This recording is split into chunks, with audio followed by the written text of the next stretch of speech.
get right into this episode, but first I just want to remind everyone that while it may look like things are returning to normal, there's a very good possibility that these lockdowns will continue into next year. And if that happens, it's more likely that we're all going to have to deal with food shortages. Don't just wait and hope that things are going to work out.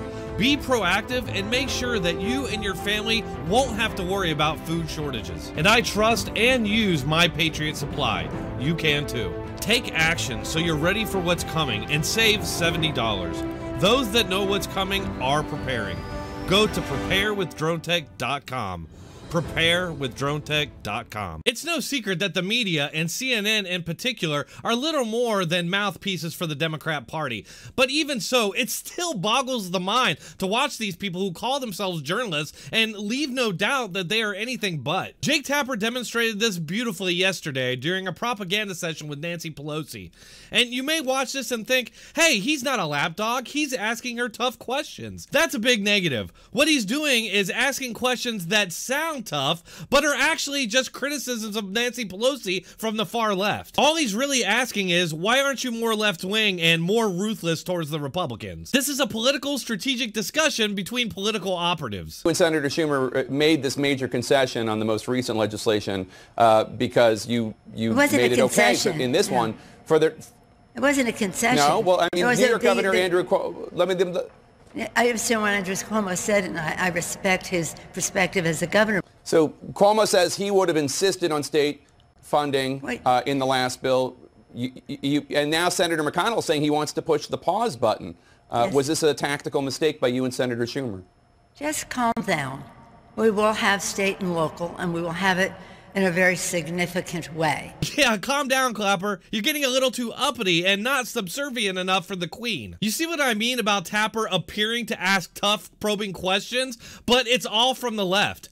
I challenge anyone watching to go out there and see if you can find a single example of Tapper or anybody in the media ever going after a Republican for giving too many concessions to a Democrat. I'll go ahead and save you the trouble. It doesn't happen. What you will find is the media and Democrats constantly pressuring Republicans to concede in situations like government shutdowns, which always ends up being blamed on the Republicans and their lack of concessions. Tapper even frets that McConnell may put a pause on this spending because obviously that's not good, proving Tapper isn't objective and does have an agenda. Just so we're clear on what legislation was passed here, as Breitbart reported, the legislation contains $321 billion for the depleted check protection program, which provides aid to small businesses.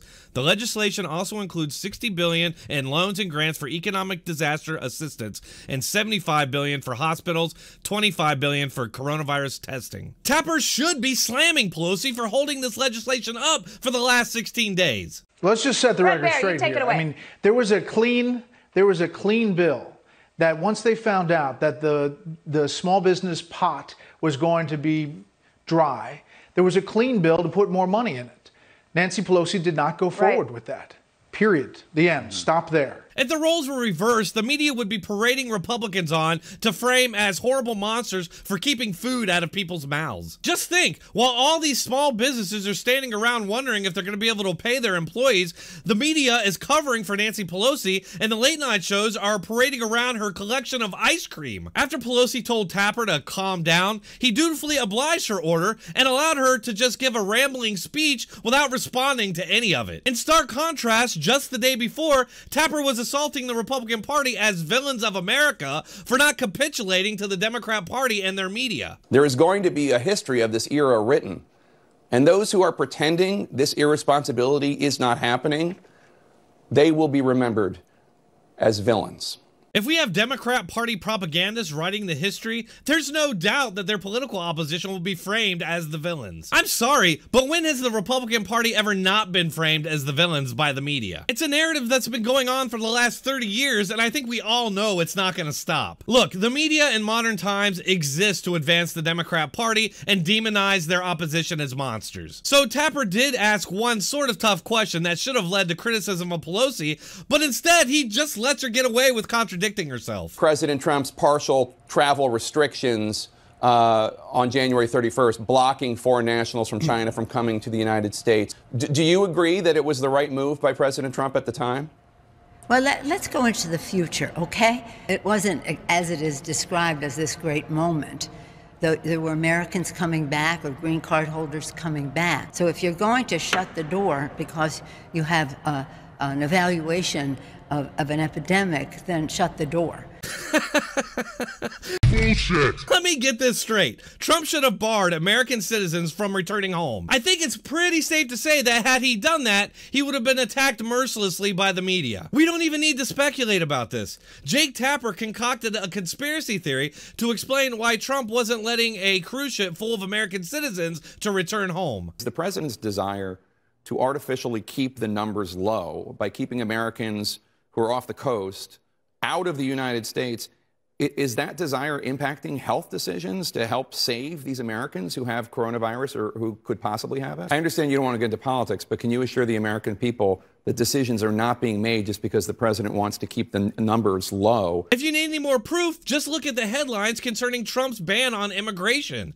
He's doing exactly what Pelosi wants, yet her media is concocting a racism narrative. Remember, this is an election year, and these people have rationalized any action to get Trump out of office. Lastly, I want to leave you with this last bit of zen, solidifying the undeniable fact that our media only exists to advance the Democrat Party. Over at MSNBC, the open socialist Stephanie Ruhle was helping Nancy Pelosi to take credit for the legislation she was responsible for holding up. The interview goes on just like the one with Tapper, with Nancy Pelosi giving a long speech unchallenged by the host. Thank you.